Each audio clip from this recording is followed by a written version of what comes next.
Hey, everybody. Welcome out to the very next episode of my mental health journey. This time, we're going to sit down with my sister, Aleisha Fincher, and we're going to talk about the mental health journey from a 911 dispatcher's perspective. 20 years in the business, taking calls, handling different situations. My sister is definitely a pro. So, we're going to get into what that life is like and how that type of work could affect her mental health. So let's get into it. Alicia. Alicia. So the very first question that I have for you is, who are you? Hi, my name is Aleisha. Mhm. I am a mom, a sister, a daughter, a grandma, Mm-hmm. a hustler, Uh-huh.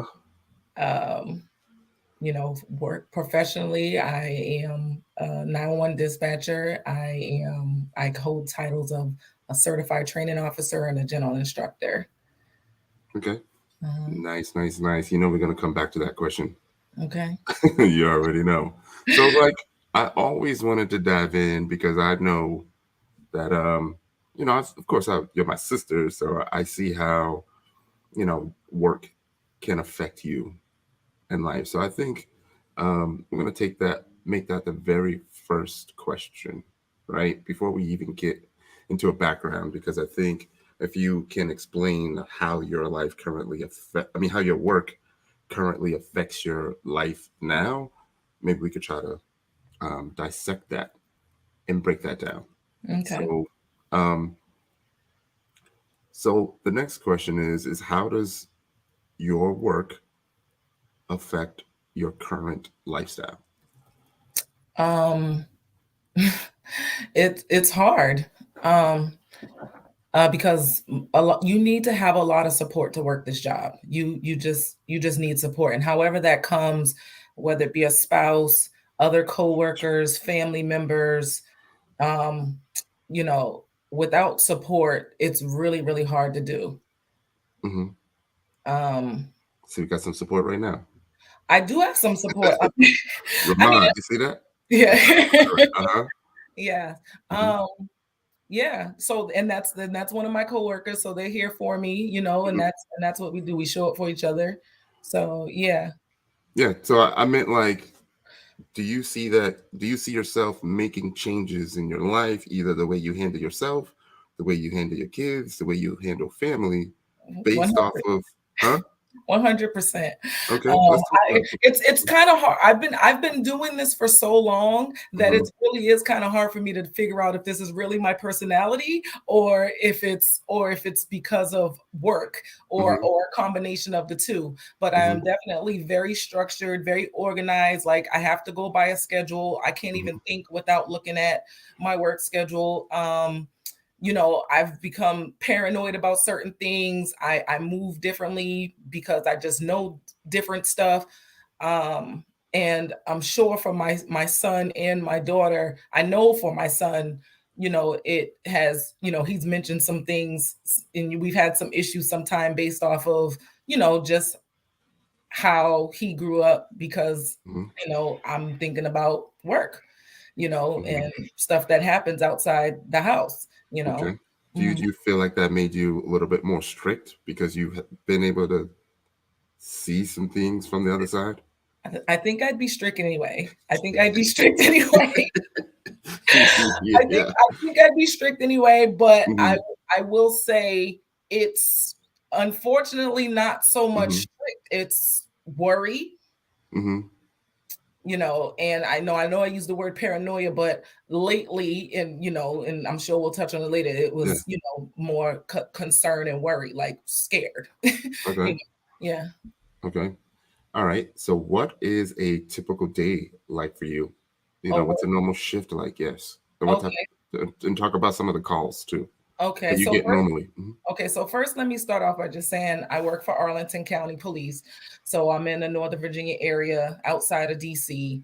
And I just want to put my disclaimers out for anybody that may have questions about what police do or may not do. I can only give my perspective and some insight because I've worked with them for 20 years, 20, almost 21. Mhm. Um, but a typical work day for me, I work nights. And for Arlington, we work 12-hour shifts, 7A to 7P or 7P to 7A. And that's just a normal shift. My schedule is 4 days on, 4 days off if Mhm. I don't work any overtime. So in a perfect world, I only work 14 days a month in a perfect world. Uh-huh. But I work nights and so a regular day for me would be work all night, drive home about 40 minutes, get my daughter from the babysitter, get her ready for school, take her to the school bus, and then hopefully fall asleep because believe it or not, you don't just always fall asleep. Fall asleep before 9. Mhm. I sleep. Hopefully, I can sleep all the way until she gets off the bus. Okay. Okay. We're gonna touch. Uh-huh. Yes, and then once she gets off the bus, then my real job starts. Mm-hmm. And I have to do homework and, feed her food and, get her ready basically just to go back out the door for the next night of work. Okay. We're gonna touch on that a little bit more. But what actually made you become a 911 dispatcher? So no one really wakes up and says, I want to be a 911 dispatcher. This job definitely kind of just lands in your lap, Mm-hmm. and you either make it do what it do, or you move on, depending if it doesn't work for your lifestyle or if you're not able to handle it. But I did go to school or want to go to school for criminology. I actually had an academic scholarship to Northeastern University, Mm-hmm.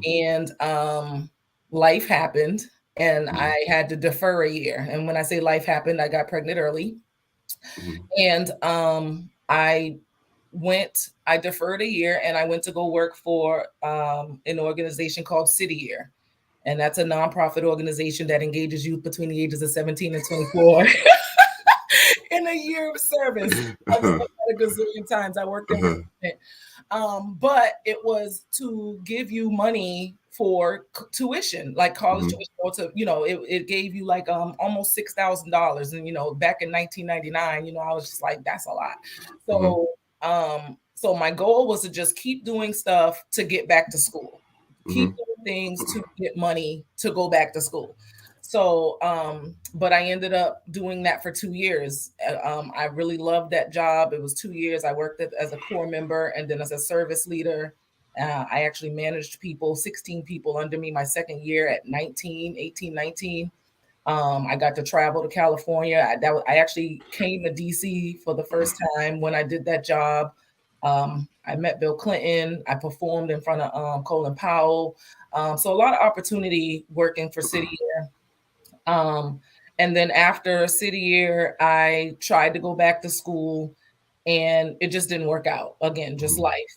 And I went to go be a bank teller.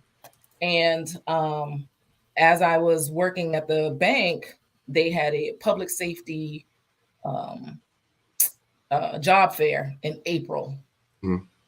and because I saw that they had the 911 dispatcher job, and they gave money for school, tuition for school. So again, everything was just always about trying to get back to school. So I was like, all right, well, maybe if I get this job, it's still criminal justice, and they'll pay me so I can go to school.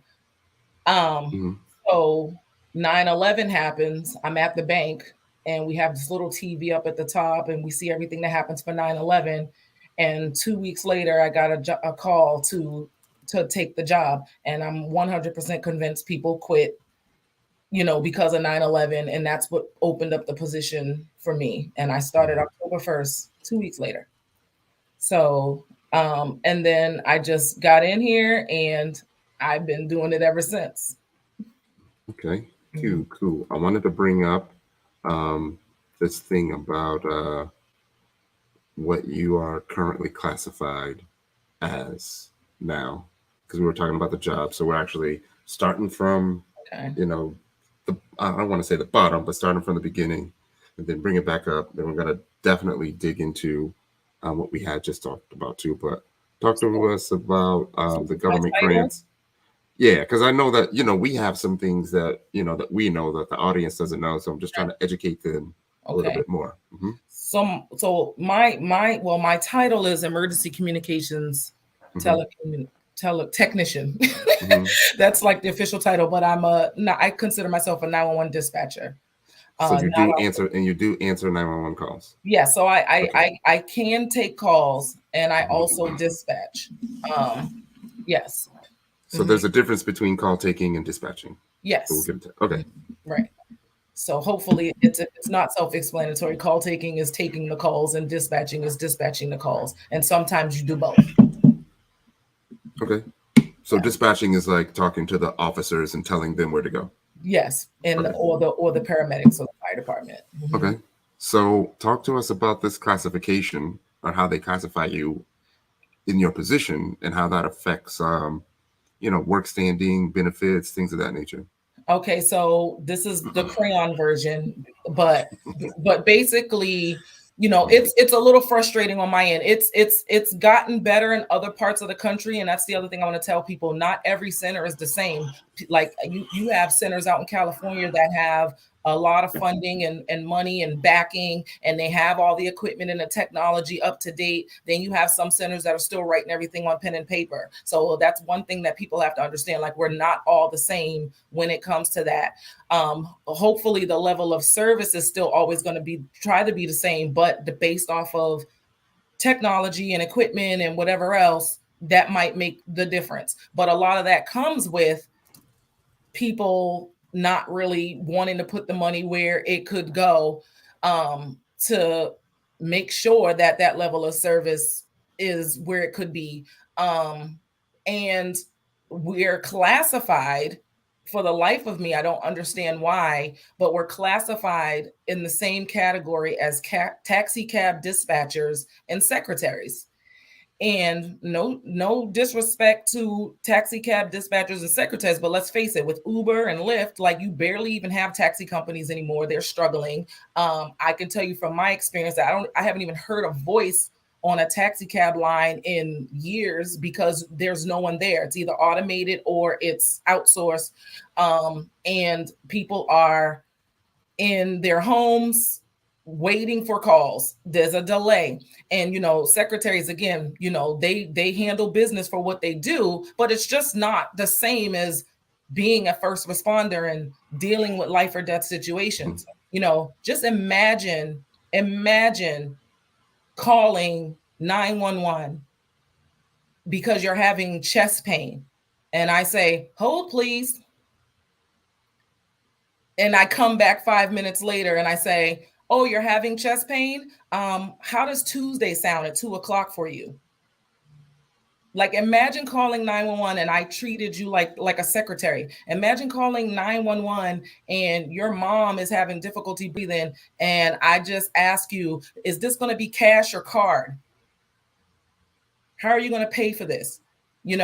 So it's not the same. Mm-hmm. But with that, because we're in that classification, we don't get money. We don't get Mm-hmm. grants. You Mm-hmm. know, you can have Uber figure out where you are. You can order food and they can see where you are. And some 911 centers don't even have the technology to get your 911 call and see where you are. And Okay. this comes with lack of funding and people just not really understanding or caring where the money goes. Okay.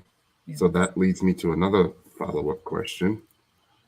Right. So the follow-up question is, do you feel the position is respected? Um, yes and no. Yes and Mhm.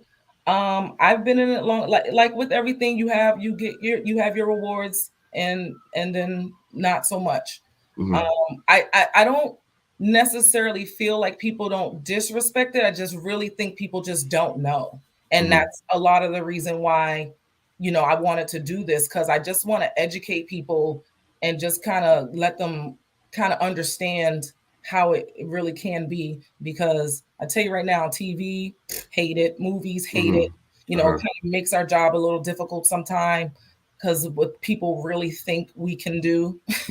And again, there might be places that have those capabilities and can do certain things, but not every place, not every center. Okay. Let's talk about some of those calls that you get. Like, what are some of the calls that you get, like, on a regular basis? What do you mean regular basis? I mean, we get all type of calls. I mean, I guess I can say, like, there's definitely a pattern to the calls. Yeah, that's what I was getting at. Yeah, like, we know, like, I ain't even gonna lie. On St. Patrick's Day, I was thanking God that it rained, because I was like, "Ooh, people are gonna be in the house. Maybe it's gonna be less accidents.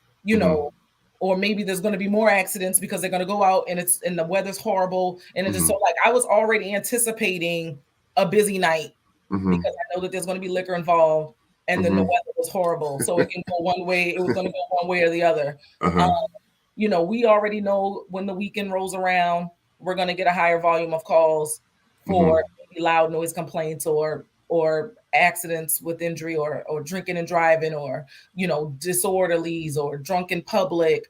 New Year's, around New Year's, we already know we're going to get overdoses, attempt to suicides, domestics. Like, it never fails. Like, January 1st till like the 15th, our screens were flooded with suicides and overdoses. We just, if it's weather related, we know we're gonna get inundated with downed wires, or power outages, all type of stuff. So so I am chuckling a little bit, because I did ask about how does it affect your life, and then you had mentioned patterns, and you had mentioned alcohol, you had mentioned days of the week, and then you also mentioned Arlington, and then it made me chuckle about some of the things that we would have conversations about. You would frown your face up every time I would be like, I think I'm going to go out in Clarendon tonight. And I'm like, don't. Don't do it. Don't do it. It's yeah. And then, we get our nuisance calls, and those calls happen all day, every day. And that's probably like one of our bigger issues, to be honest. Okay. Since we're bringing it back, in your career, early in your career, what is one of the calls that you received early that stuck with you? Okay, so this call. Hold on. Even before that, let's talk about the anxiety first of being a call taker, like not knowing what that call is going to be like, and then we'll go there. To be honest with you, I can't even remember. 21 years in, like, I don't even remember. I don't remember really being scared. That's just me. But I do. I do know though that it is a thing, because I'm also a trainer. I have trained, so I do know that is a thing. There's no real blueprint. There's no real blueprint on how to handle a call, because you don't know what's going to be said. Yeah, we know we got to get the address and the phone number and this, that, and the third, and there's certain things we got to get, but you just don't know what's going to be said. So you have seconds to try and figure it out, So let me just, I'll answer your question first. So I don't remember ever feeling that way, and it might have just been maybe the way I was trained. It might have just been, you. Well, plus, no. Okay. To clarify, everyone, we do make this joke about my sister being a little bit heartless, but we understand that she just has to get the information as fast as she can. Right. But I didn't start off that way. I didn't start off that way. Uh-huh. I will say in the beginning of my career, let's just say this, I started in Massachusetts. So I did work in Massachusetts. I worked in New Bedford, Mass, and then I worked in Newton, Mass. And it's a little bit different in Massachusetts than it is in DC's or the DC area, I will say. I think the closer you live to the White House, things are a little bit dicier, you know. So yeah, a little wiggle room in Massachusetts. You know, we just tough, you know, out there, you know. So certain things ain't gonna really fly in Massachusetts that we do down here, you know. But people do get anxious about taking the calls because that is it. You just don't know what you're gonna hear. Okay. Yeah. So tell us about one that stuck with you early. Okay, so early on in my career, in Massachusetts, I took this call, and you know, this is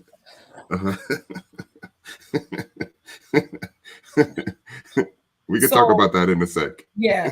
So early on in my career, we used to only have to ask 4 questions when it came to a medical call. We didn't have what we have now when it came to the medical training side. Plus, again, some centers don't have all 3 aspects. Some centers only deal with police. Some centers only deal with the medical and the firefighters. And some people are only call takers. But every jurisdiction that I've worked in have been all 3. So we only had to ask 4 questions. I believe it was, are you having chest pain, trouble breathing? Are you bleeding? And God, I can't even remember the last one, but it was just 4 questions we had to ask. And we used to hope and pray that we didn't have to do CPR because we didn't have to. We just had to ask, do you want to do CPR? Like, we'd be like, you want to do CPR? You know, like we used to, you know, and we used to hope and pray that they would be like, no, you know, I don't want to. But now it's not like that. Now it's like, I'm not even giving you the choice. Now we're doing it, you know. But I remember, and I've also told this story before, and it's actually in the Washington Post. But I took a call from an elderly guy. He found his wife not breathing, and he wanted to do CPR. And I was like, oh God, right? So I you know, and he was just kept screaming through the phone, help me, help me, help me. What do I need to do? What do I need to do? And I'm trying to tell him, you know, I'm nervous. I'm going through the cards and trying to explain to him how to do the CPR. And he kept screaming her name. And he just kept saying, don't die, don't die. Like, and he was crying, and he just kept saying, help me to me. And then I heard him, like, I'm on chest compressions, and I hear like 2 blows. And I'm like, what are you doing? He's like, I'm trying to give her some air. And I'm like, we're not there yet, you know. But he just wanted her to live so bad. And for a long time, I could not stop hearing her name. So when I say stuck with me, like literally stuck with me, I could not stop hearing her name for a long time. Thank God I don't hear it anymore. I don't hear the name anymore. The story is obviously still with me, but I used to hear him scream her name for a while. So yeah, that's one of the stories in the beginning of my career. Ooh, so speaking of other stories, are there any stories that you have where you can tell that someone is in trouble, but they're trying to act like that they're not in trouble, and you just gotta, you know, use your own discernment to figure out some things? Talk about that for a sec. Yeah, and you know, and it's actually been kind of going around because people have kind of like made jokes about ordering the pizza in a domestic violence commercial, but that was like a really good commercial that showed, and things like that really do happen. And I've trained on this also as well, and I've also gotten a training about the difference between being present and presence. So you can take that call and hear someone ordering a pizza and say, this is not the line for the pizza line, you know, call Domino's and hang up. Or you can be present and really hear what's not being said. And that's what our job is. We have to listen for what's not being said a lot of times.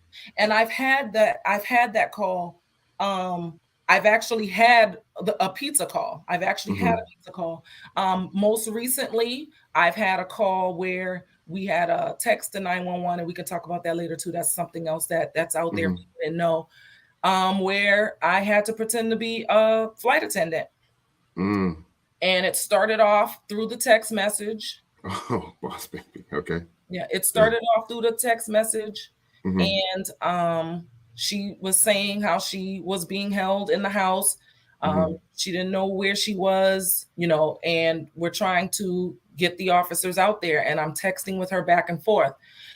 And I had an address, but I didn't have an apartment number, and there was a time lapse in the responses.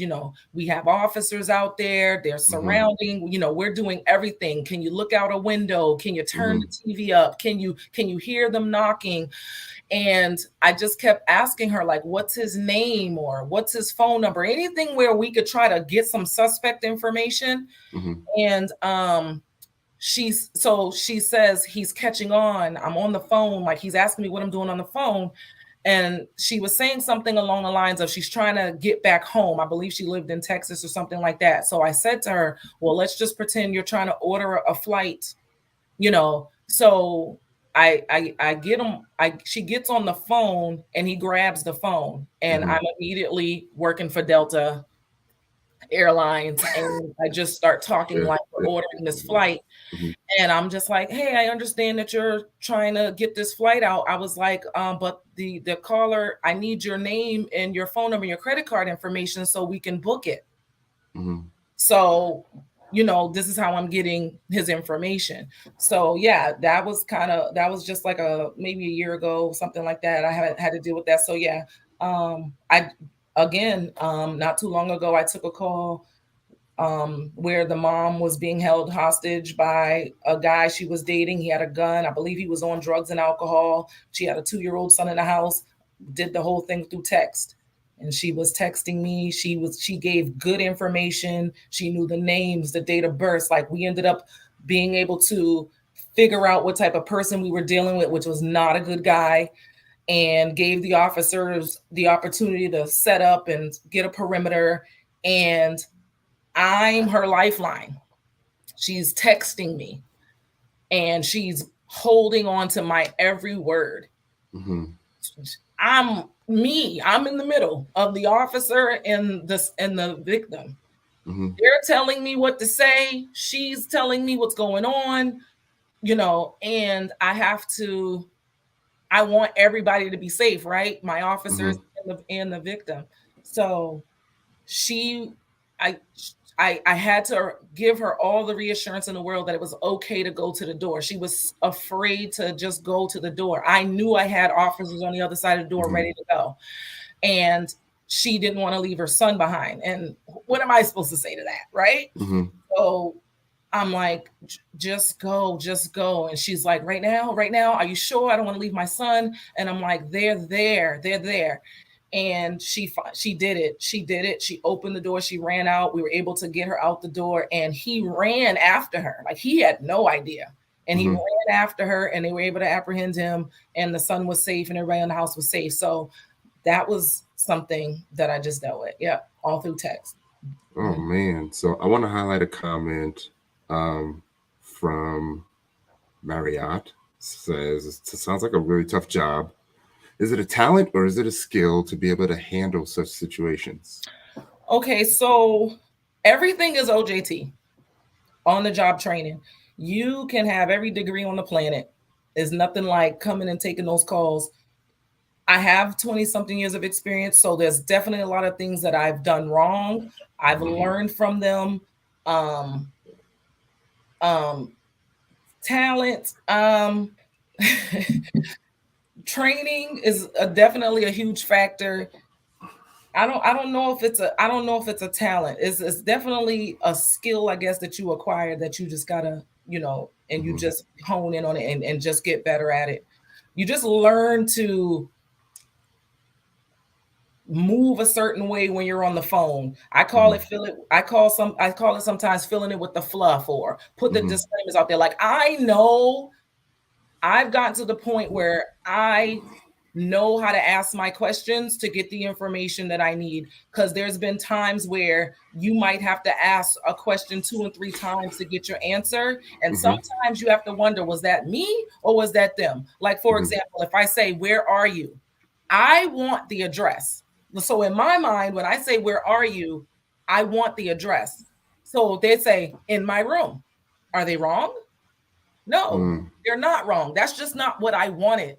So I don't ask that anymore. I said, what's your address? I ask for what I need, and that's going to not delay the response. So I don't have those questions because, again, they weren't wrong. So, you know, you may have a person that's just starting out and, you know, they don't have that yet. They don't know that yet. They'll figure it out once they realize they've had to ask 3 questions to get the answer that they want, where the caller wasn't wrong. You know, there's people, you know, new dispatchers are like, oh, why don't they just say where they are? Well, they weren't wrong in their answer. If you want to know where they are and you want the address, then ask for it, you know. So, okay.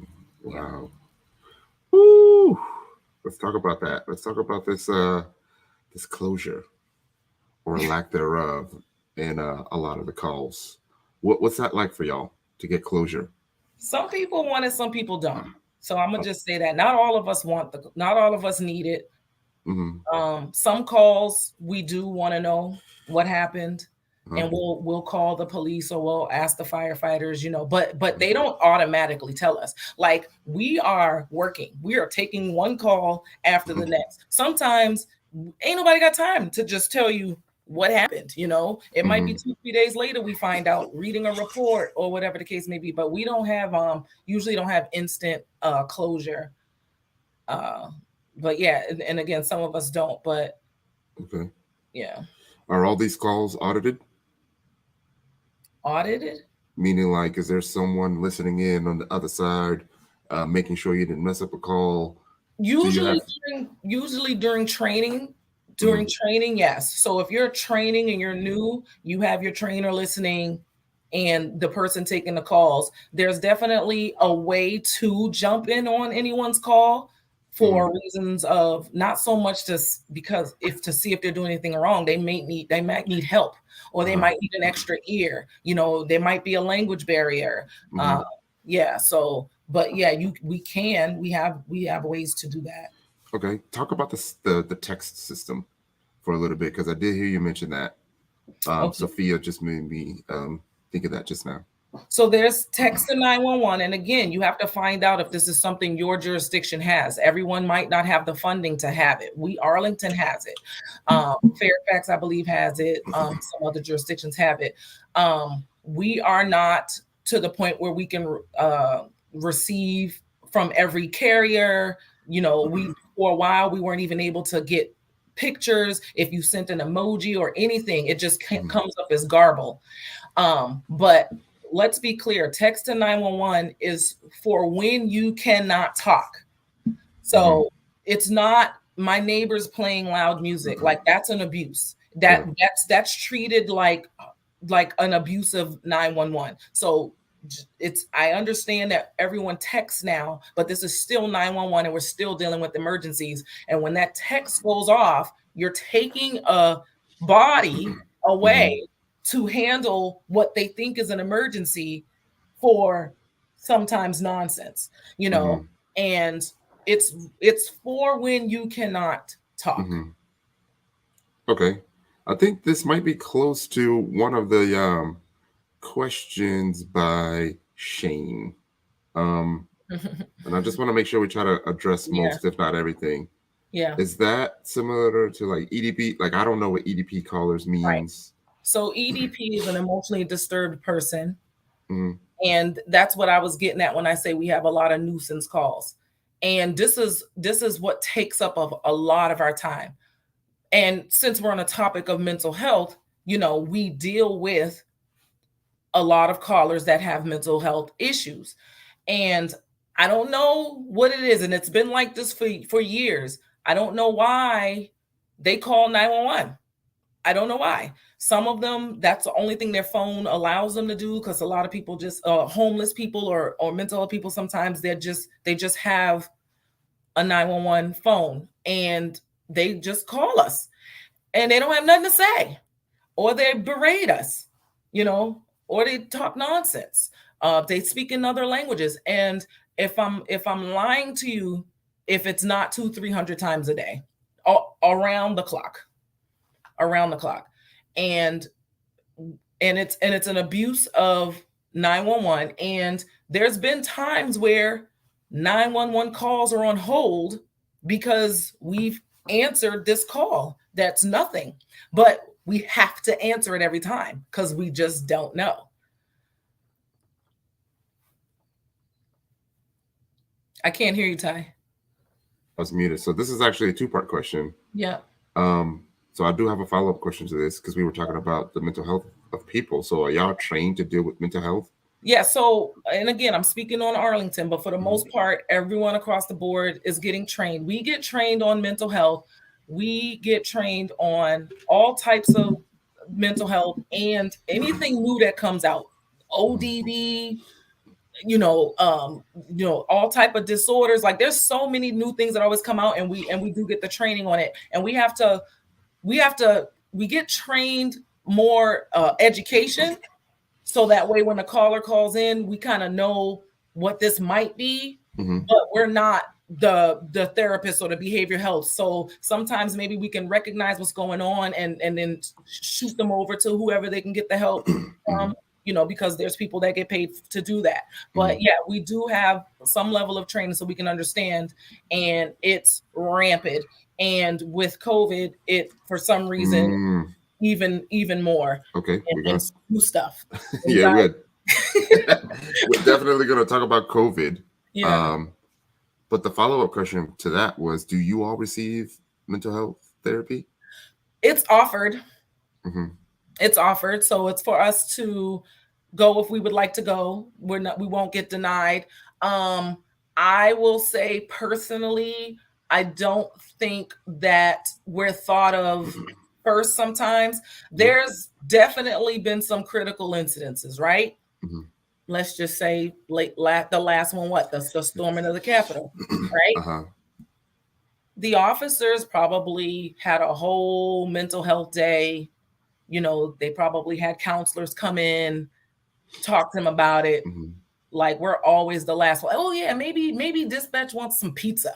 Like, that seems to be the answer to everything. Feed them, give them some pizza, and see if they're okay. Like, no one really ever, even when it comes to like the after action reports, like, we'll have a whole critical incident, fatalities, rollovers, and they will Monday morning quarterback it without the call taker or the dispatcher present. They will put in what they think we did or put in what they think we said. And at no point do they think that our input might make a difference, or, they're going over calls like, what could we have done better? What can we have done? And you are doing this without even having the dispatcher or the call taker present. First of all, you didn't even know what you was doing till we sent you, so someone had to get the information, right? Yeah. It's just amazing sometimes that even after this long, that's still a thing. You do have some people like road supervisors or even like firefighters, stuff, that are better about it and will, get that information, but some people not so much. It's just, for some reason, the culture is, hate on us. We're the bottom of the pile. Okay. I do want to touch on the COVID. I have two questions that are similar. Maybe you can answer them. One is from Monique, asking if you're comfortable answering, has there been a situation where you felt guilty about dispatching the police and the situation turned out bad to their misconduct? No, I can't feel guilty because I'm just doing my job. So I guess the best way to really kind of answer this or go about this is biases, right? Or like, we're going to touch on that. We're going to touch on that soon. Okay. So yeah. Okay. Well, I don't. No, I probably, to be honest with you, it's probably more the other way around. I probably feel guilty when I maybe don't take something seriously, or Uh-huh. maybe think something's not what it is, and I Uh-huh. don't send someone. Okay. And 5 minutes later, it's really a thing. Okay. So maybe the other way, not so much Okay. for sending. Funny you said that because that was the follow-up question. Okay. Do you have the liberty to speak about a scenario that didn't go well, such like Kanye's mom's 911 call? For myself, Mm-hmm. um, no. Okay. Well, Mm-hmm. I personally have not had any Mm-hmm. complaints like for myself. Mm-hmm. I'm not gonna say I'm perfect. I definitely made some mistakes. I've definitely come out my character, some several times. Uh, you know, but I've never had a situation where I've been on Channel 5 News. I've never had a situation where I really had like a complaint from a citizen. To be honest with you, the most complaints I've had is my lack of empathy. Oh, I shouldn't have showed the shrug. Um, Yeah, that's someone made a comment about, the cold yeah, dispatcher, right. Well, I'm gonna tell you a story that happened just last night. I worked last Mhm. night, and you know, I'll tell you the complaint that I got about me not having empathy. Okay, so a guy calls in a call and it's for a suspicious circumstance, right? Mhm. So, I'm taking his information. And it's like 3, 4 in the morning. I'm sorry. I don't have the energy at 3, 4 in the morning. But that doesn't mean I'm not listening, doesn't mean I'm not taking your call, you know. And he gave me a vehicle description, he gave me the tag, he gave me description head to toe. I got it all. And I'm like, in my mind, I'm like, excellent. Mhm. This is perfect. Like, I don't even have to dig for the information. And I was like, okay, we'll send the police. And unbeknownst to me, he calls back. And I didn't even notice until my supervisor comes and she's like, yeah, that guy called back. And I was like, why? I was like, they're already on the way. She's like, I know. And then she's like, well, he didn't think that you put the call in. And I was like, well, why wouldn't I put the call in? Because you sounded like you didn't care. And I was like, well, I don't. But Uh-huh. like, she read off to him Mhm. everything that he Mhm. said. I literally put in everything he said. I didn't leave anything out. Mhm. So, but I just can't get caught up in the calls. What do you want us to do? Oh my Mhm. God. And then what happened? Really? And then what way did he go? Oh, for real? Let me call. Mhm. Like, I can't do it. I gotta Okay. get you off the phone and get the next call. Mhm. So to be honest, that's really most of my complaints, and that's from the radio as well. That's from the radio as well. Like, some officers, Mhm. they'll meet me in person and tell me that I don't or sound or act like how I am when I dispatch. Mhm. So Yeah, so we got I'll break the podcast an empath, but I would definitely fall apart to do a call like this. um so we can make it on a little lighter note before we touch on something heavy. okay. Sherry says, have you ever been asked out on a date by someone that you've helped? This is some Key and Peele skit Right. type stuff. No, but people have said, "Oh, you sound nice" or something like that. But no, I've never Mhm. been asked out on a date. It's happened, not Mhm. not with me. Okay. No. Okay. So could get a little bit heavy. We're about to get into the heavy portion of the talk. So how did COVID affect the job? So let's talk about how the COVID affect me. Okay. Since we're talking about mental health, Mhm. COVID was hard. Because again, no one knows what's going on, right? Mhm. So here I am, single. This was probably one of the toughest times in my career, one of the toughest times, and um, because no one knew what to do, right? But Mhm. my job is I'm essential. I gotta work. I gotta work, one, because I gotta eat. and I got a mouth to feed, and I got to work because the job don't close. There's going to be crime. There's going to be sick people. There's going to be calls. So then you're worried about like if you're even going to catch it, right? So here we are. Not only do we have to work, but we're also working closely with police and the fire department who work closely with people with COVID, right? So we have a program in Arlington where some of the firefighters and some of the officers work up in the room to help us. So I'm like, I know I just dispatched you on that call yesterday where that person had COVID. Now you're sitting next to me, you know. So the anxiety of that and wondering, are you going to catch it, especially in the beginning, and no one knows what's going on. Am I going to take this home to my daughter? You know, school's closed. How am I going to work? Right? So I have childcare, right? I pay for childcare for work. But then it was like, now I need to pay just to go to sleep, right? Because when am I supposed to sleep? Right. She can't go to school. She was just going into the first grade. You know, you need to be present with your child when they're in the first grade with school and the laptops and everything. I'm dog tired. I'm coming home and I got to pull a whole nother 6-7 hours shift of first grade school and then go back to work. Like, how is that even healthy for anybody? Right. So it was okay. Now I like, again, I had my babysitter at the time, love her to death. She was like, I'll watch her. But this lady also had 5 other children that's also home that she has to deal with school. So I couldn't even do that. And not for nothing, she offered, but I have to compensate her for that. I don't have it. Right? I don't have it. I was paying you to watch her so I can work. Now I got to pay you to watch her so I can sleep and parent and do school. Like, it just didn't sit right with me. I couldn't have somebody else do all of that, even if I could afford to pay them. Okay. And first grade is like crucial. Like, they're just starting off school. Like, this is everything. And I'm like, I gotta be mom. Yeah. Right.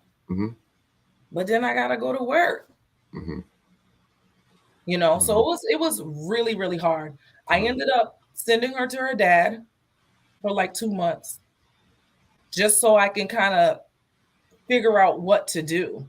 So that's still crazy because it's her dad, but she's in another state. I don't know what's going on. COVID, you know, and I'm just working. So yeah, that's a lot for your mental. But for work, again, the show must go on, right? So they're like, y'all gotta be here 7 o'clock. You know, we've done things we had to like try to sit apart. Because at the time they were saying only 10 people in a room. So we had to figure that out. We have 2 centers, you know, there were different things being floated around on how to only have half of us work in one location, the other half somewhere else, maybe.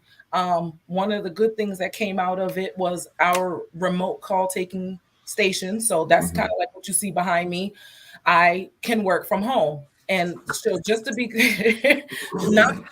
clear, this is just an overtime opportunity where you can only take calls. So I can't do all 3 disciplines from here. This is just strictly for calls, but it's my workstation, but in my house. So that was just a way too to also be able to help out, you know, for staffing and not have to be out in the center, be near people, be on the road, stuff like that. Let's talk about current events for a moment. Do you feel yourself being caught up in current events, and how does that affect the job? Like, just the other day, we had the truckers go by me, loud, annoying, you know, but you still gotta feel for them. Be empathetic for their purpose and their movement, but I'm sure it still affects you in the calls, right? So you spoke about storming of the Capitol, Black Lives Matter, and a lot of that was happening right in our backyard. So what's that like for you in being there, with your coworkers and stuff? So I don't know when you want to touch on this, but again, we're not allowed to, right? We can't think one way or another while we're on that phone. We can have our opinions, but just like every other job, not too many people are talking about it, how you feel one way or another. But when you're on the phone, you just it's the same thing. Get the information you need, get them the help they need, or send the police out and take the next call. It was tough for me though. The storming of the Capitol, I took a few calls for that were tough. Because I had a caller that was out there, and she happened to fall ill like later on that night because of whatever she drank or ate or whatever while she was out there. And even in her call for help, she felt the need to express herself, use vulgar language, discriminate her, and state her political views. Told me who she didn't want to be sent to help her. And I have to just take her information and send her help because she asked for a medic. So that was tough because I got to work. I got to do my job, and, people get real froggy when they're on the phone. They say what they want to say, but it just amazes me how you can have all those demands in your time of need and then ask me for help. So yeah. So since we were there talking about Black Lives Matter, we know it was like a big deal. So let's talk about how a dispatcher can affect an officer's approach to a call with different wording. Yes. Stuff like that. So let me just say this. This is our policy. We have 90 seconds to get the call entered. Okay. With the address, the phone number, the business name, basically all the best information we could possibly get.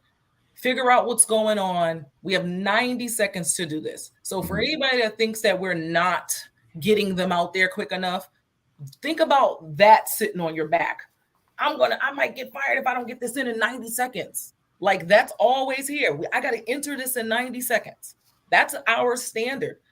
Most of my calls, if there's no language barrier and wind and everything going on, most of my calls, or I can get the gist of what's going on, probably get entered in less than 30 seconds. Like, I can get it in. So for people that think we're taking so long and asking so many questions and this, that, and the third, like 9 times out of 10, they're probably already on the way. Right. But I will say this. I will say, again, this comes with experience and just my own personal, I'm Black in America, right? And I've seen how wording can change the response one way or the other. So at the end of the day, I've just really become a huge advocate of clarifying what's really being said. And again, listening to what's not being said. So for example, just last night, I took a call. This guy's son was assaulted and sprayed with pepper spray. But he got on the phone. He was extra hype. And he said, my son just got assaulted and he was pepper sprayed. That word just took us down a rabbit hole because I know that word just doesn't mean that all the time. So what happened was he just walked in the house. So now this has just become your emergency. But the incident took place an hour ago. But he got on the phone like it just happened. So a newer dispatcher, a newer call taker might take that and, he just got assaulted. 15 people go. You know what I mean? Not only did it happen an hour ago, he wasn't where the incident took place. So am I sending them? Where am I sending them? you know? So I'm trying to clarify with the caller. And I'm like, okay, what's the address? He tells me the address. And I said, where did the incident take place? He says, let me finish my story. No, this is not story time. Mm-hmm. And he says, let me finish my story. And I said, sir, with all due respect, that information can be given to the officers. Like, I'm trying to get your help. You're not listening to me. You're not helping me. I'm trying to tell you what happened. Sir, let me ask you the questions that I need so that I can get you the help. Mm-hmm. Sending the officers to your house is not going to catch the suspect. Mm-hmm. Right? Yeah. It happened an hour ago. So I need to send them where the suspect may be. Mm-hmm. Give me the address where the incident took place. This man argued me down. Mm-hmm. You don't care. My son was just pepper sprayed. I'm like, sir, me talking, this is delaying the process. You know, I am trying to help you and you're arguing with the person that needs to send you the help.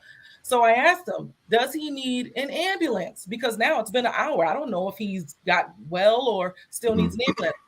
He goes, what do I need an ambulance for? I need an officer here to assess the situation. Sir, a medic is going to assess the situation with pepper spray, not an officer. The officer is going to catch the bad guy. And this is how I had to talk to him. And I'm like, so I said, do you need me to send you an ambulance? I don't know. Well, sir, you're right there. Tell me what you see. What do you observe? You know, and we were arguing. And I answered the call. I answered it because somebody got to make a decision, right? So I have the medics going to his house. I still don't even know where the incident took place. I finally get to a point where he tells me where the incident took place. Then he comes down, and then now we're on the same, and he's like, I don't want you to think I was being rude. I just, I'm not sure where the breakdown happened. And I'm like, I know where the breakdown happened, but I'm like, sir, you have to understand. So by the time we got off the phone, we were able to have a whole sesh and education, and I explained to him, and I said, sir, you said your son was just pepper sprayed. I need to ask you certain questions so I can understand how we move. And I could have sent 15 officers to your house thinking that the suspect and everything is there. And then they would have got there and you would have been like, why'd you guys show up here? We showed up here because you said, just send them. Yeah. Just send them. Just send them is no good for no one. Just send them is no good for the officers, and it's no good for the victims. It's no good. Just send them with no information. We all know how that could end up. This leads me to my next question. Have you noticed a sense of entitlement from certain callers? My whole career. Speak on it. My whole career. And it's more than just entitlement. I've had people say, I don't want to speak to a female. I've had people say, a lot of people don't know that we're civilians. A lot of people think you're not officers. So when they find out you're not an officer, they're like, I don't want to talk to you. I want to speak to an officer. You sound black, right? Had a guy tell me he could tell I was black because of the way I use my vowels. Yeah. Even with our Massachusetts education. Even with my whole life, I've been told that I sound too proper. Right. And Valley girl. That ain't what our cousins think. But come on. But you sound black. I can tell by the way you use your vowels. Huh? Yes, go ahead. So, but yeah, I pay your taxes, you work for me, name droppers. I'm so-and-so. I know so-and-so. What's your address? There's a shoulder shrug. Again. I got you. Did you mute? No. So do you feel that from a certain demographic of people? Because I know we joked about it earlier, saying like Black people ask if they would even call, and white people kind of like demand. No, it's the same across the board. You get it from, I mean, if we just want to stick with black and white, I mean, we have difficult callers regardless of the race. Okay, that's a And good point. Great and point. and again, a lot of it I want to believe is just because of the lack of education and just not really understanding how things work. The just send them has come from both black and white, Spanish, everybody, everyone has said it or say it to some extent or feel like the help is not coming fast enough.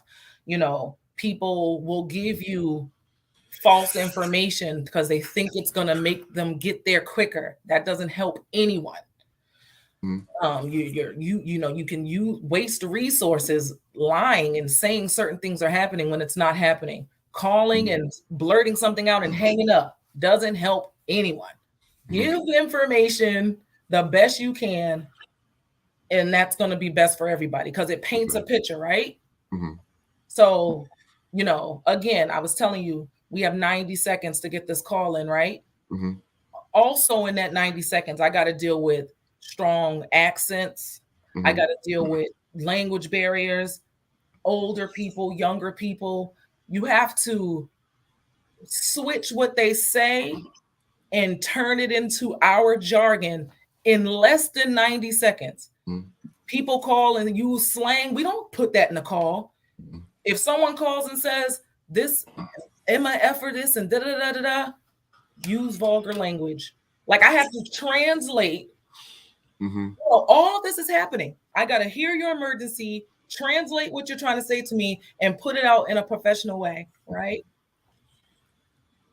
Word. So that leads me to this question. Like, what advice, the quick and dirty, would you give to someone making a call? Okay, so if you give, so a lot of people, I do understand that there's a lot of people who don't call, right? Or there's people who think you got to pay to dial 911. You have some people that will wait till the last minute to call if they had to. And we can talk about true emergencies and your emergency, but but if you're having an emergency and you can provide some information or the best information you can, that's what you do. Or, sometimes you don't know what you need.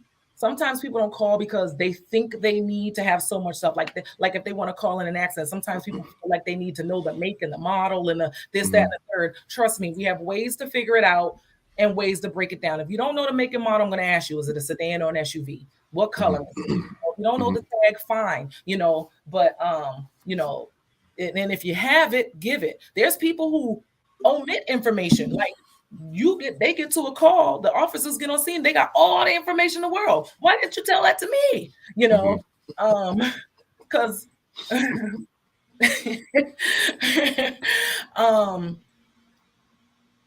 address. So for Arlington, we ask for the address twice. I know for DC or wherever else they'll say, can you repeat that? I know some people get very frustrated. You think that the dispatcher or the phone picker is not listening and not taking information. We are just trying to make sure everything is accurate. Yes, I may or may not have that information on my screen. There's error everywhere. The phone companies might not have your information correct. Like this is something to deal with your life. If you are in an emergency, you might want me to know that it's showing up on your cell phone because it might be something to save your life. So when I'm asking you that information, the phone company might have transposed your address. And I got to clarify. I got to make sure I'm sending them to the right location, So when we ask you, tell us. And again, you have people who will just say yes to everything. You can tell me I live at 123 Main Street and I say back to you 321 Main Street. They'll be like, yes, because they just want the help to come. If, just answer the questions.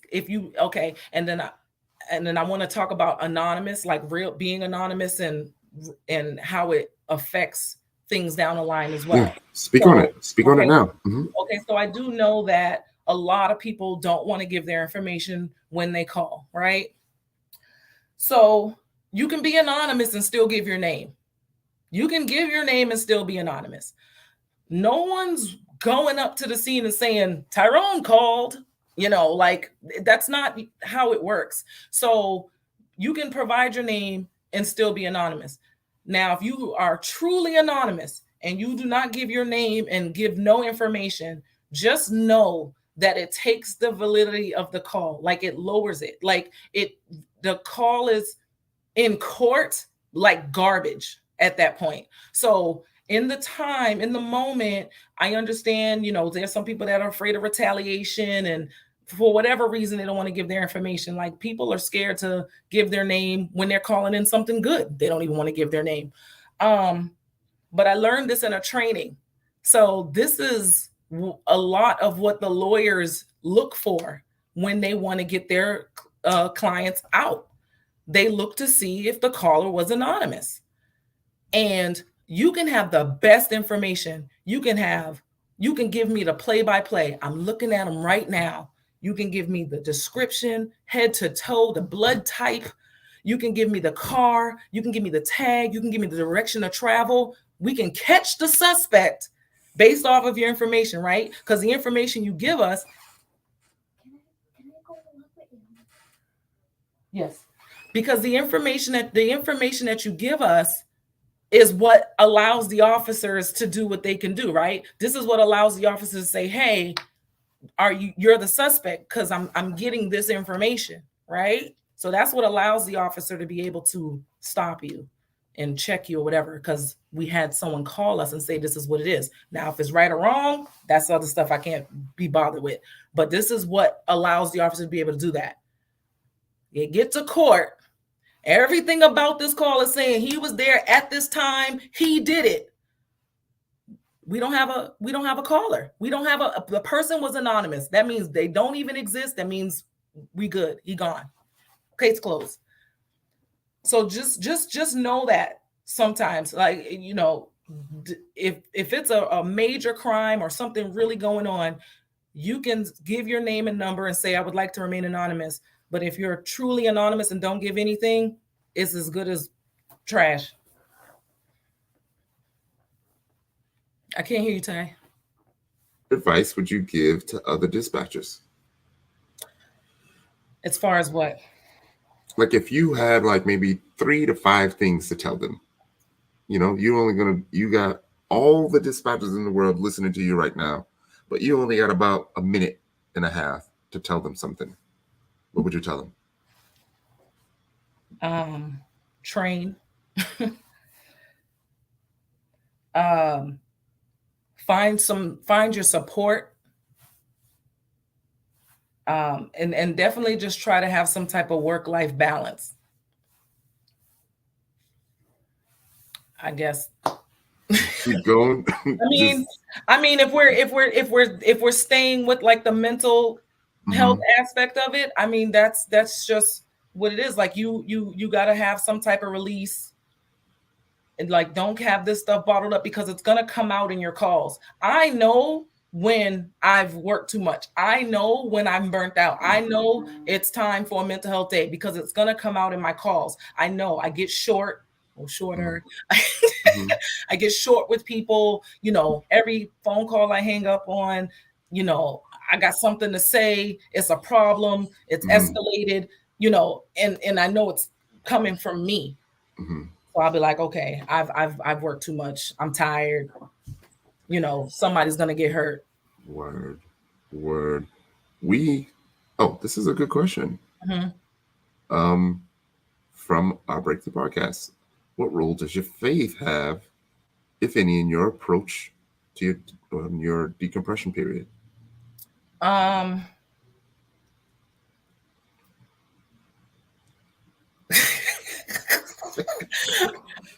me see. How does a heathen answer this question? It says, if any. Right. I know there's a lot of people who pull from it, and some people go in the room and pray, or to their God, or do whatever they do to get through certain things and get through certain days. I don't really run to my faith for work, if that makes sense. If I'm praying about something else personal. You know,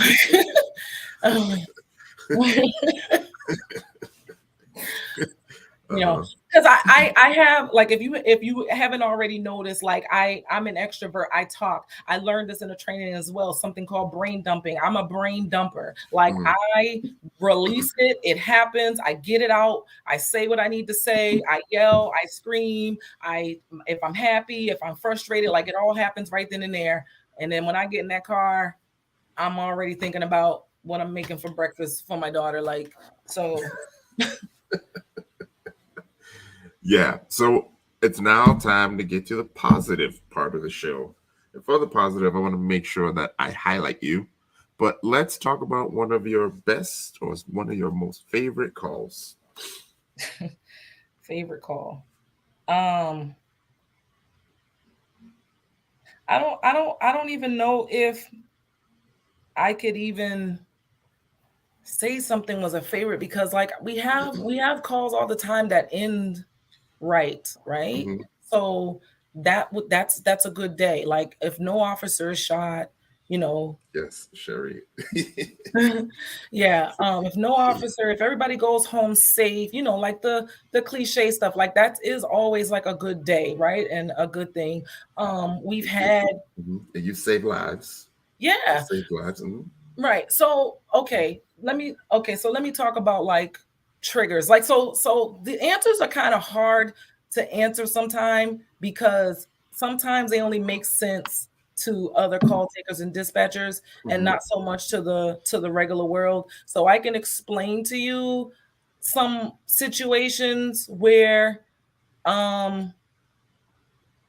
it affected me one way or another, good or, you know, where either I take calls differently or ask certain questions differently because of like how the call was, what happened during the call.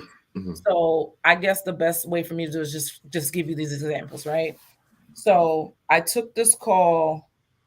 So we get a lot of 911 hangups. So we used to get a lot of 911 hangups, and I don't even know how with the smartphones, but we got a lot of 911 hangups where butt dials and people just call us, and we're required to call them back. So you call us, if we hear something or not, like 9 times out of 10, like I might hear the music in the car, I might hear your whole conversation. Like I clearly know it's not an emergency, but my policy is that I got to call you back and make sure that there's not an emergency, right? But just think about doing that all day and just being what's the word I'm looking for? It begins with a C. Consume? No,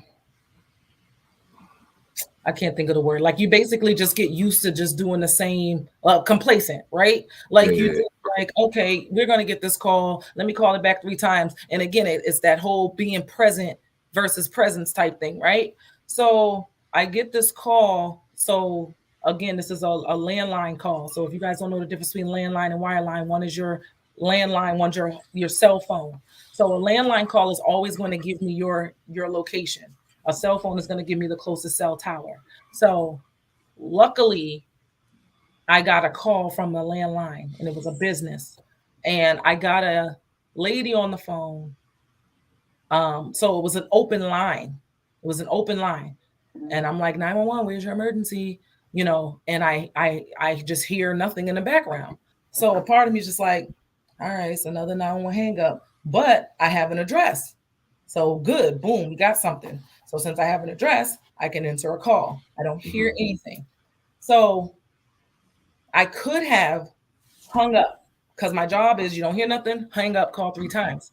But what happens when you hang up the phone on a landline and you call back? It's going to ring back. No, it's going to give you busy if the line is open.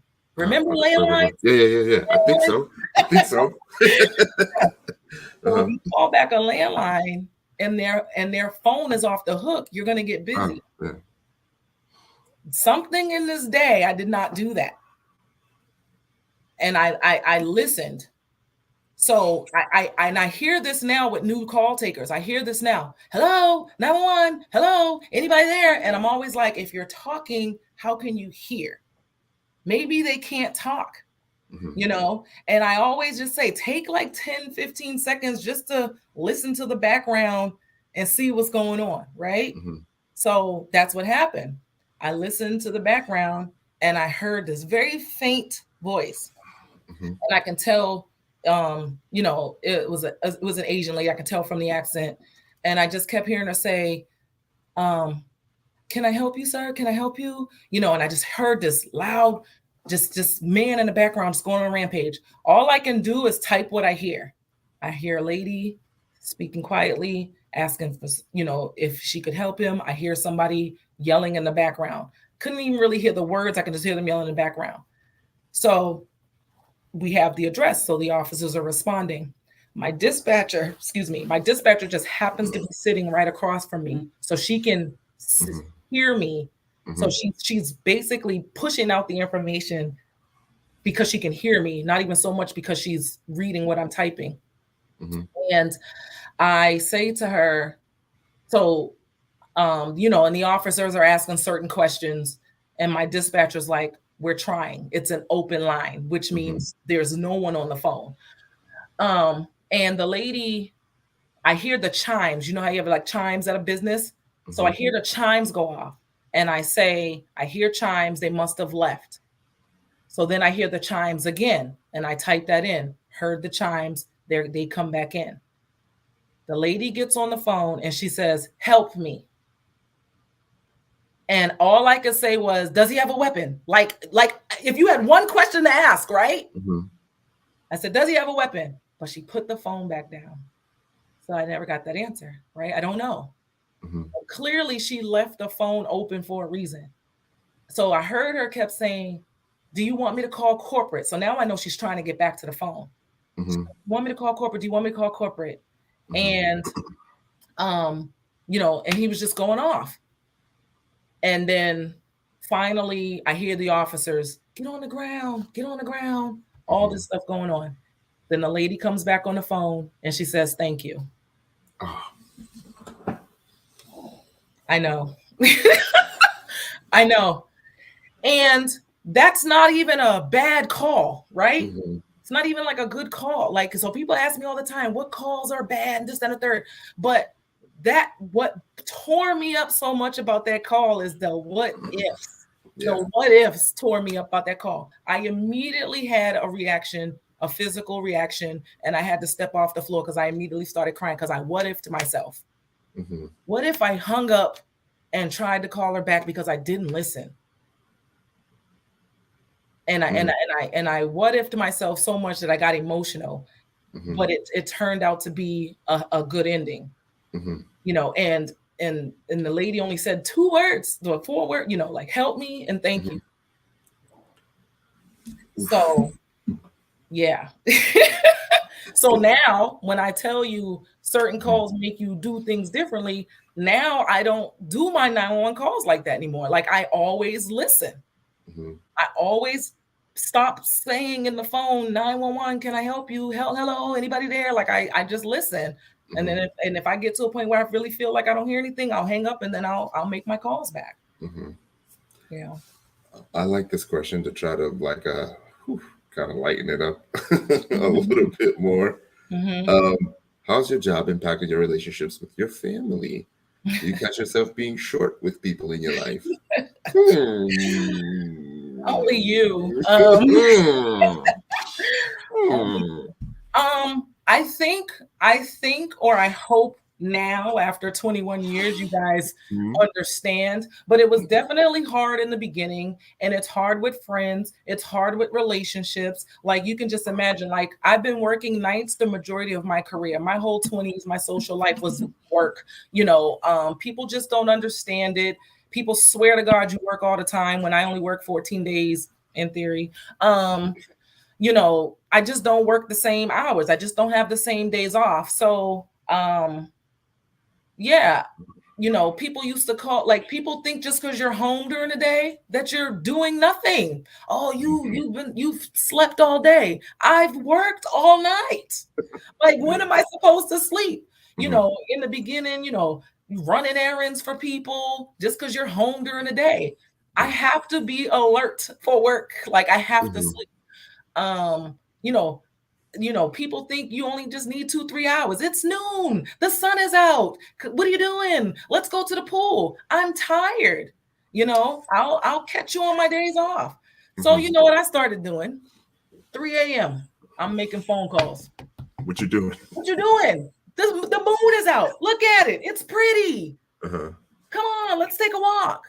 You don't like it, right?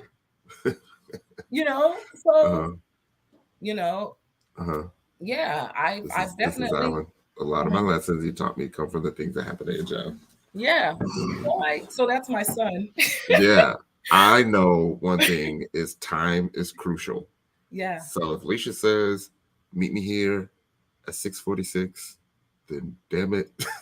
especially after a night of work. Get there at 6:46. I'm ready to go. So I sent you the story about the backpack.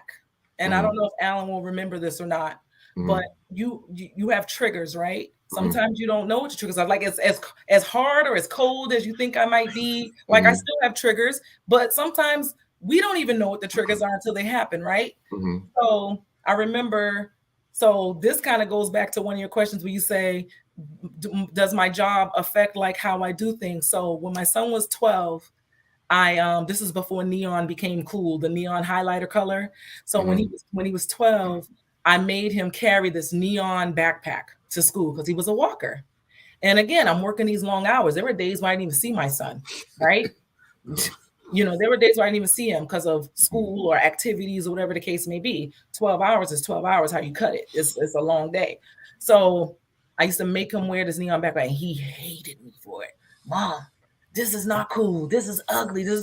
And I used to tell him, you know, people have habits. People walk the same way. People drive the same way. And the same way you have your good neighbors and your good people that see you is the same way the killer see you, right?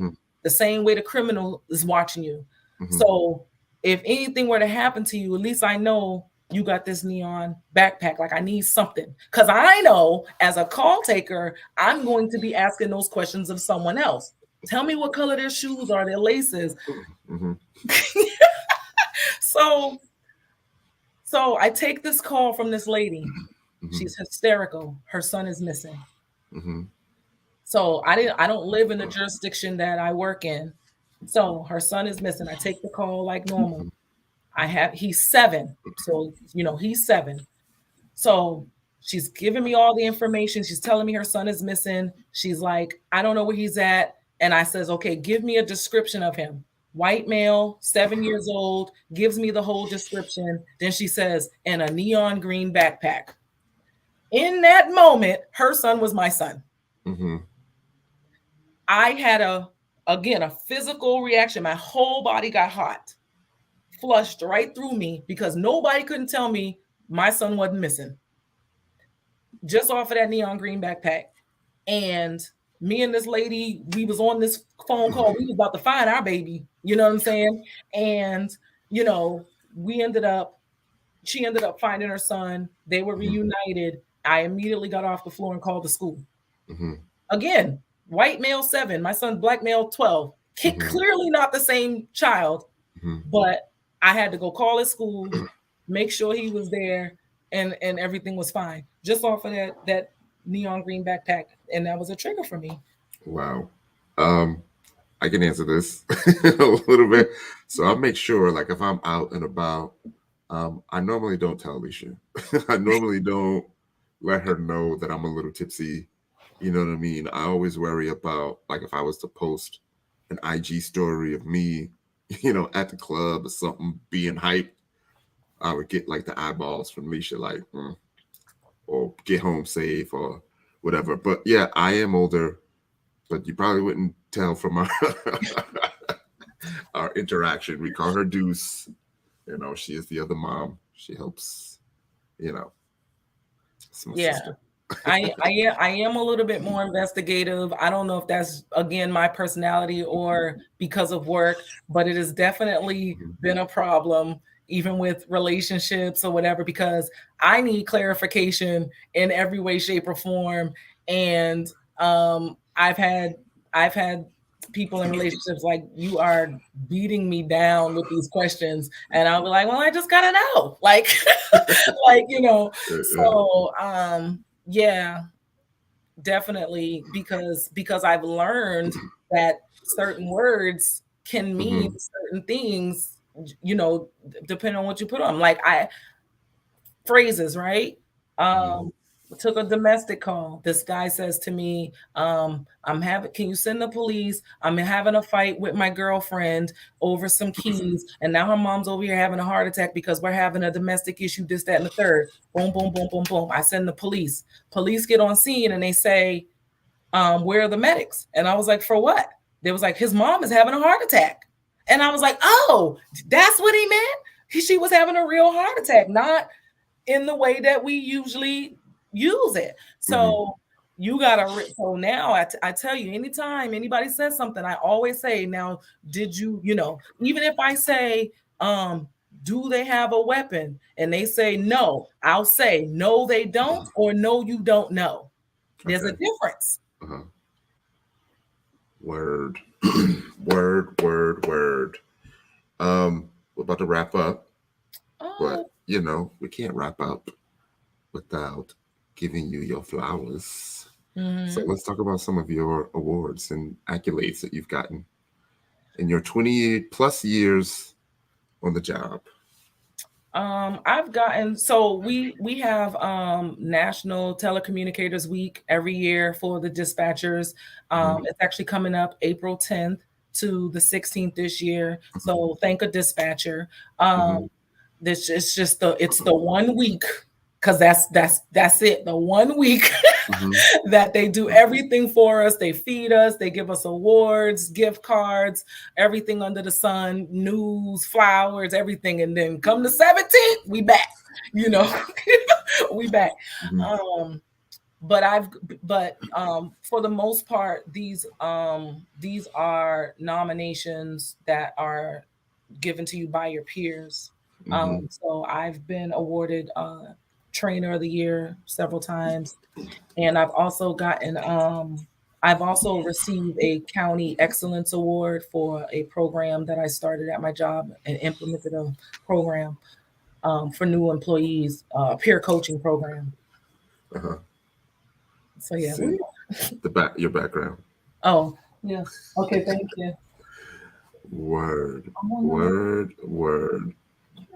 One last question. Um, No. we're gonna come back to this question one more time, only because I like to ask this question as we start to end the show. Okay. So we've talked for almost an hour and a half. The first question. Yeah, and still so much more I feel like I could have said. Hey, so there was another one where I'll highlight it. Um, someone was saying that you know we need to have you back, so we could definitely make that happen for a part two. You Okay. know, but yeah, who are you?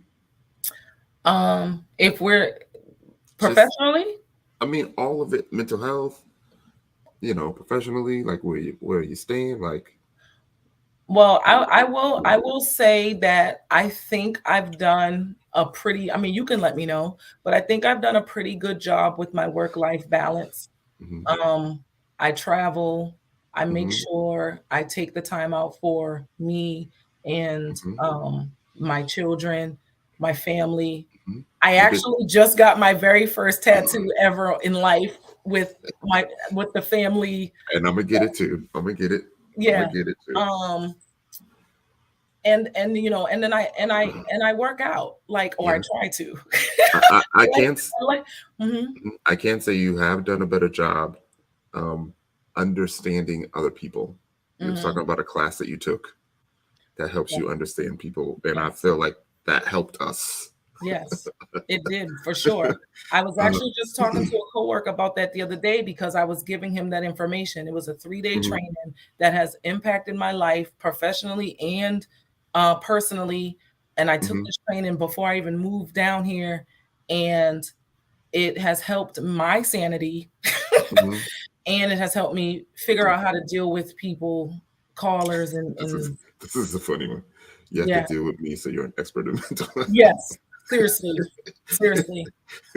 Talk Um, about that. Talk about that class you took with Well, it was, I mean, most people might be familiar with it. It's the Myers-Briggs. It was the mhm, Myers-Briggs, and it tells you about your personality traits, right?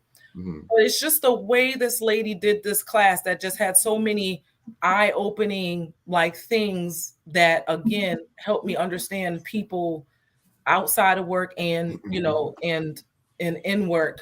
And because I am very structured and a certain type of way, I really had to understand that that doesn't mean that other people are doing anything wrong or there's anything wrong with them. We're just different. So if I can understand how they are, then it will not drive me crazy.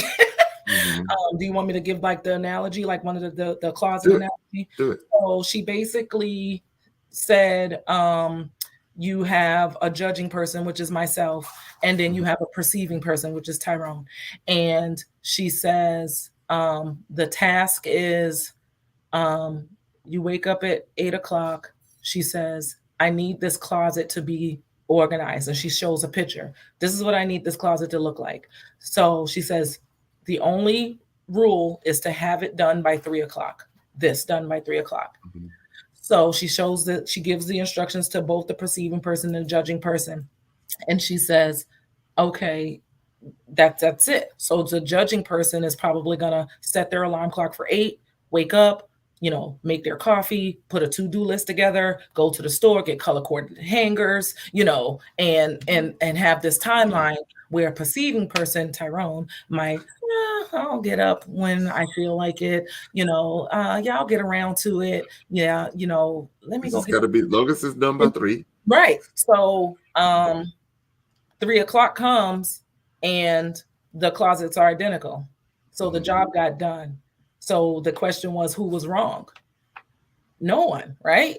But it was probably going to drive me crazy and not him, because I'd be like, what is he doing? Why isn't he up? What's going on? What's mhm, happening? mhm. So that's how I've been able to maintain our relationship. Yeah. Word. Like I'll book a trip and I'll have daycare ready, my money Mhm, budgeted, 6 months out, all the excursions, like everything done. And then 2 days before the trip, Ty will be like, all right, well, where's the tickets? Where are we going? What are we doing? mhm. And I'll be so angry. Like, Yes, yes, yes. yeah. Well, we are going to close out. Before we close out, I do got to tell you publicly, you know, that, it's more than you just being my sister. Because, of course, from a personal standpoint, I love you to death. You know that already. I'll do anything for you. I am so, so proud to be your brother. I'm proud of everything that you've accomplished personally, as a mom, as a grandmother, as someone that helps hold the family down, someone that helps hold me down. I truly, truly appreciate that. And even professionally, being in a profession for 20 plus years is not easy, but not only have you done it, you have done it very, very well, saving lives, um, you know, creating that work life balance, which obviously isn't, that easy. The mental health aspect, is a big deal for me. You've always been mentally strong for the most part. So yeah, I definitely wanted to make that known publicly. Um, and then in closing, there are some other comments that I've been saving from throughout the show, Mm. just to make sure that you get your just due. So Ramad says, "I'm here for the goat." Dispatcher. I'm just gonna cycle through them from our breakthrough podcast. That this is so needed. Niece says you're awesome. Siva wants to thank you for your service. Thank you. More from Ramad that you never get caught in autopilot, even with the repetitive scenarios a call you do. Your due diligence to make sure the appropriate response and service is provided. Boss Bambi, how you doing? Sherry applauds you because you know that it can get hectic. Another one from I'll Break the Broadcast. Thank you for being so transparent. That's kind of like one of the things that we're pretty good at, right? Is being transparent. There was an earlier comment from Mr. Mita Joe saying that, you are the real MVPs. Thank you. I think we were referring to the dispatchers. Mhm. Cousin Sophie, admire your strength through all that. We got quite a few more, maybe about 10 more seconds worth. Thank you for the kind words, fashion, and fragrances. You can talk about this one. Oh, no, we got that one already. Again, Sherry said you need to be on, so we'll definitely make that happen. I think this was a really good, podcast. One of my favorites, not because I got to sit across from my sister for another hour and a half, but that's cool. Definitely like and subscribe, everybody. Share this. This could really help someone.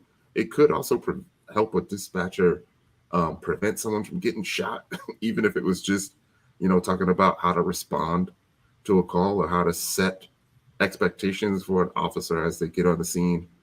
But yeah, thank you so much.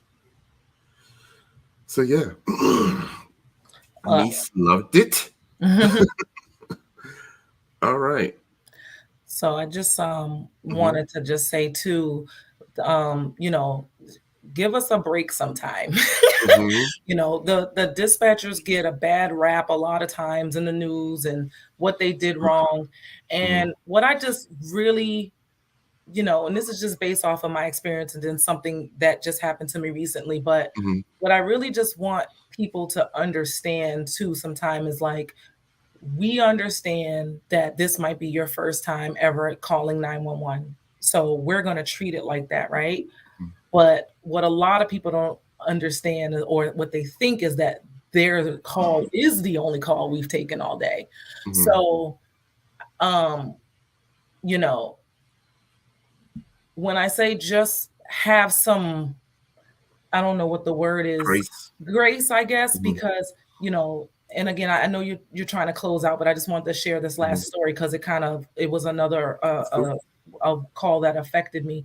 I took a CPR call for a 6-year-old, 7-year-old girl. So you can imagine that's a trigger for me. My daughter's 7. And the mom had an accent. So I was like, okay, like, how are we going to do this? But she was ready and she was willing. And she was like, tell me what I need to do. And we brought that baby back to life, right? And it was very intense for a few minutes. And I got off the phone and I put my head down and I thought I was going to be able to bounce back, right? Like normal. And because coworkers, we're with each other 12, 16 hours a day, all the time. They're like our family as well, right? So they know my daughter. They know I got a daughter. They know that this might be something. And this is when you're a close knit team and family, like they know that this might be something for me. And my supervisor at the time picked up on it and she said, Aleisha, are you good? And I lied. And I said, yeah, I'm good. And I went back to my phone. Next call was a parking complaint. And he was on 10 about this parking complaint. And in that moment, I just realized, like, you have absolutely no idea that I just gave CPR to a 6-year-old, but your parking complaint is so important to you. And I can't say that, right? I can't say that. But there might have been a day where I took that next call and went off on him because I brought that last call into it, you know? So just understand, like, sometimes if that dispatcher, like, you just never know what the call was before, what they was going through, or what they just had to do. And after I took that parking complaint and just really realized, like, people just have no clue. I had to get up and I went in the room and cried. And I'm not. No. but but again, I was crying because I was just kind of like, it's just frustrating and just like disheartening that emergency could be someone's emergency, a parking complaint, when they don't even realize this lady just brought life back into her child, you know? So I just want to, I guess, leave with that. I don't know if that was good or bad. No, it was good. Do you have anything else you want to put out really quick? No, I guess if you might have me back, I can save it for that, because there were definitely some things that we didn't talk about, but I just want to say, like, for all the frustration that I do have, you know, I've been doing it for almost 21 years and I'm considered a lifer. And unless something happens where I can't work, this is what I'm going to be doing. This is my career. Okay. I know one more thing that we could talk about, and then we definitely end it for real. Okay. The thumbnail. I know you take pride in your job, but the thumbnail that we're actually using for this video, you're in the 911 dispatch. You're in a dispatcher like gym outfit for a race, right? Okay, yeah. What is that? What was that race? Well, I run. So that was the 9/11 race. So Okay. I've run the 9/11 race ever since I've moved down here. Arlington actually hosts it. So for every year that I could run it, I ran it. Last year I actually came in first for dispatchers with an injury. I mean, now granted there were only 4 people. However, with my injuries, I didn't think that I could even do that. But you know, I've run half marathons, the 9/11 races. I've done a gazillion 5Ks. I've done the Marine Corps marathon, the Army 10 miler for my son. Oh, and for you. Because when I run, I can clear my mind and I feel like I'm not thinking about anything then. And plus it's just a good way to balance the food that I eat at night. Yeah, but yeah, I was running, and I wear the dispatcher because for a long time we weren't even on the rosters. It's just police officers or firefighters or medics, you know. But now we actually have our wreath, we have our symbol, we have a place in that race as and being recognized as the first responders. Yes, because y'all are important. Okay, thank you everybody for joining us. Please like and subscribe. We do have a set of my mental health journey videos. There's a playlist. It's going to probably pop up right about now. Thank you, Aleisha, for joining me. Thank you everyone in the audience for joining us. And, you know, you all have a really good day. All right. All righty.